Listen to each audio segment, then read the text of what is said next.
Sir নিয়ে আলোচনা হলো না, এটা অত্যন্ত রিলিফ লাগছে। এবং না একদম না, একটু আছে মানে দুর্নীতির মধ্যে শঙ্কর কিন্তু এসআইআর এ যে একটা মানে এর মধ্যে একটা দুর্নীতি লোকানোর চেষ্টা আছে এটা তুলেছে। ইঙ্গিত আমার করেছে। ধারণা এই বিষয়গুলো আসবে।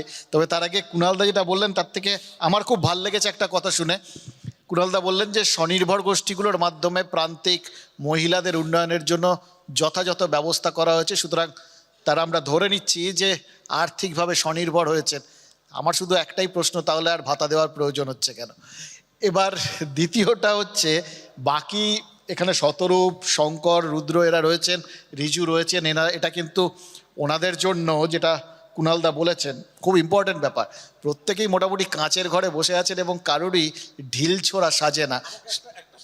হ্যাঁ নিশ্চয়ই, এবার তো এখন ওপেন টু অল। আপনারা আমি একটা সুযোগ নিচ্ছি, মানে একটু আগে বলার, দুর্নীতিটা কোথায় নেই বলুন তো? ডাক্তারবাবু প্রেসক্রিপশন লিখছে, আপনি এক্সরে করালে কমিশন খাচ্ছে। কোন প্রফেশনে? নিশ্চয়ই আছে।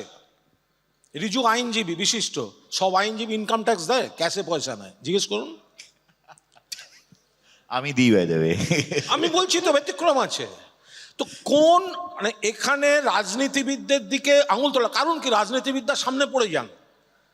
একজন রাজনীতিবিদ যারা বিভিন্ন দল করেন, রাত্রির একটাতেও ফোন এলে কাউকে ভর্তি করাতে ছুটতে হয়, কাউকে কোনো সমস্যায় পড়লে পাশে দাঁড়াতে হয়, গোলমাল হলে নিজেরা গিয়ে আগে দাঁড়িয়ে যেতে হয় মাঝখানে। ফলে রাজনীতিবিদদের অন্যায় আছে, কিন্তু এটা তো সবার পক্ষ থেকে বললেন, ঠিক আছে। এইটাতে তো আমরা কোন দলের কেউ এটা আপত্তি করবো না এই কথাগুলো।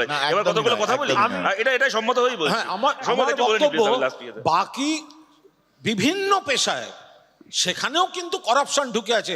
শুধু রাজনীতিবিদদের শাসন করে সমাজ একদম কলুষমুক্ত হয়ে গেল, ঠিক এটা হবে না, ইনক্লুডিং মিডিয়া।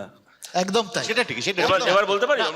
এখানে আমার একটা বক্তব্য আছে, শতরূপ বলবে। আমার রাজনীতিবিদরা definitely target first, soft target রাজনীতিবিদ, কিন্তু তাদের হাতে তো আমরা ছেড়ে দিয়েছি আমাদের জীবনটা, ডাক্তারদের মতোই। তো রাজনীতিবিদ যখন আমার জীবনটা শোধরানোর একটা পণ করেছেন, বা লেখা হয় না সোশ্যাল সার্ভিস, তো সেখানে রাজনীতিবিদদের কাছে এক্সপেকটেশনটা আমাদের একটু বেশি থাকে হয়তো। আরেকটা জিনিস আমার আছে, মনে হয় যে দুজনের কেউই ভুল বলছে। আমায় যদি জিজ্ঞেস করেন, কুণালদা যেটা বলছেন কথাটা এসেনশিয়ালি ভুল নয়। আমি প্রত্যেকের কথা মন দিয়ে শুনেছি, আশা করছি আমি আমার কথাটা বলতে পারবো।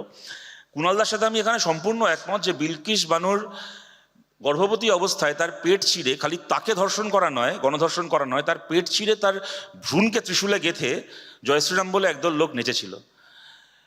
আমি ভেবেছিলাম কুণালদা এরপরে আমাদেরকে এই তথ্যটাও দেবেন, যেহেতু উনি পুরনো বিষয় নিয়ে আলোচনা করছিলেন। বিলকিস বানুকে ওইভাবে গণধর্ষণ করার পরে, তার সন্তানকে হত্যা করার পরে, তারপরে যখন গুজরাটে মোদি ভোটটা জিতলো, তখন পশ্চিমবাংলা থেকে অভিনন্দন জানিয়ে মোদিকে ফুলের বুকে কে পাঠিয়েছিল?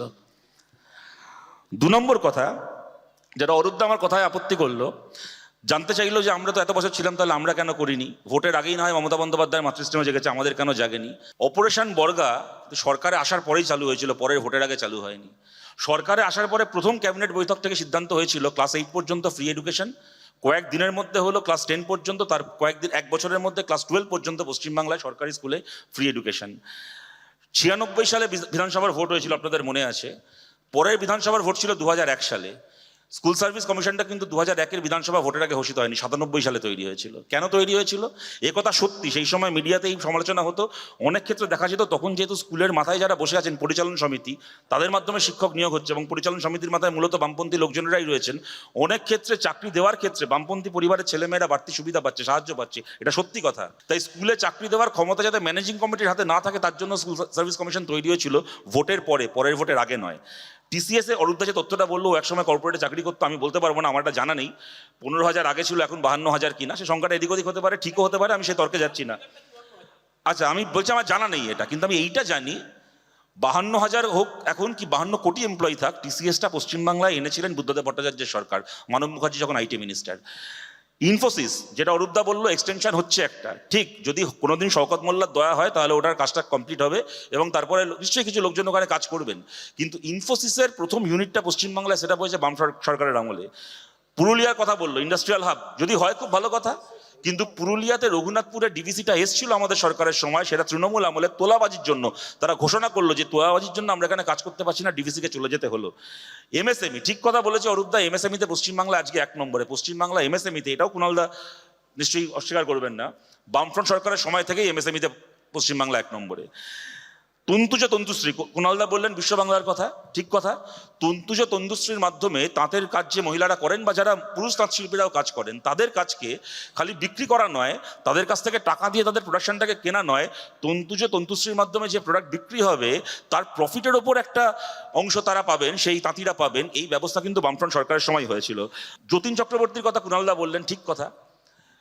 যতীন চক্রবর্তী বামফ্রন্ট সরকারেরই একজন মন্ত্রী ছিলেন, তিনি জ্যোতি বসুর ছেলের বিরুদ্ধে অভিযোগ করেছিলেন, ঠিক কথা। কুণাল ঘোষ তৃণমূলেরই এমপি ছিলেন, তিনি মমতা বন্দ্যোপাধ্যায়ের বিরুদ্ধে অভিযোগ করেছিলেন যে যান কালীঘাটে মমতা ব্যানার্জির বাড়িতে যান, ওখানে 7,000 টাকা রাখা আছে। কিন্তু আজকে যতীন চক্রবর্তীও ঠিক বলে থাকতে পারেন, ভুল বলে থাকতে পারেন, কুণালদাও সেদিন ঠিক বলে থাকতে পারেন, ভুল বলে থাকতে পারেন। আলটিমেটলি কিন্তু মমতা বন্দ্যোপাধ্যায় সরকার এসেও কিন্তু বামফ্রন্ট সরকারের আমলে দুর্নীতির জন্য একজনকে জেলে ঢোকাতে পারেননি। এবার কেউ এখানে বলতে পারেন যে দিদি খুব দয়া করেছেন, দয়া করাটাই যদি ওনার উদ্দেশ্য হতো তাহলে সরকারে আসার পরে সাঁইবাড়ি থেকে শুরু করে, ধানতলা থেকে শুরু করে, বানতলা থেকে শুরু করে, মরিচঝাপি থেকে শুরু করে, বেঙ্গল ল্যাম্প কেলেঙ্কারি থেকে শুরু করে এতগুলো কমিশন তো বানাতেন না। দয়া করার জন্য, ব্যর্থ হওয়ার জন্য তো কমিশন বানাননি উনি।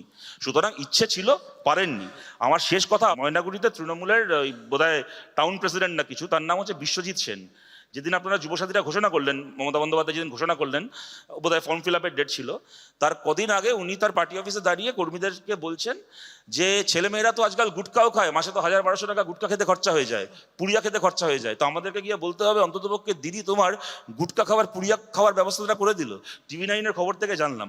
আমি বলছি, এটা আমি বলছি না যেটা তৃণমূল কংগ্রেসের মানে দলীয় সিদ্ধান্ত, মমতা বন্দ্যোপাধ্যায় হয়তো গুটকা খাওয়ার জন্য, পুড়িয়া খাওয়ার জন্য টাকাটা দিচ্ছেন না, হতে পারে। কিন্তু আমি বলছি, একদিকে আমাদের বিশ্বজিৎ সেন আছেন, তৃণমূলের আজকের নেতা, যিনি যার ওনার দল ভোটে জিতেছে, তিনি মনে করেন যুব সমাজের হাতে ভালো করে গুটকা খাওয়ার, পুড়িয়া খাওয়ার ব্যবস্থা করে দেওয়া উচিত। আর পরাজিত দলের নেতা ছিলেন নিরুপম সেন, যিনি চেয়েছিলেন যুব সমাজের হাতে চাকরির এমপ্লয়মেন্ট লেটারটা তুলে দেওয়া। আচ্ছা, এবার একটু অরূপ বলার কিছু আছে, অরূপ বা কুণাল দা। না, কুণাল, এই প্রসঙ্গটা শেষ করে নিই, তুমি আবার ফ্রেশ দাদা শুরু করো। তখন আমি একটা কথা বলি যে হ্যাঁ, নিশ্চয়ই সবার কথা যখন ধরা হচ্ছে তাহলে ওটাও ধরা হোক, যে বুদ্ধদেব ভট্টাচার্য ইস্তফা দিয়ে বলেছিলেন চোরেদের মন্ত্রিসভায় থাকতে চাই না, এবং তারপর সেই মন্ত্রিসভাতেই তিনি পরবর্তীকালে মুখ্যমন্ত্রী হয়ে ফিরে আসেন।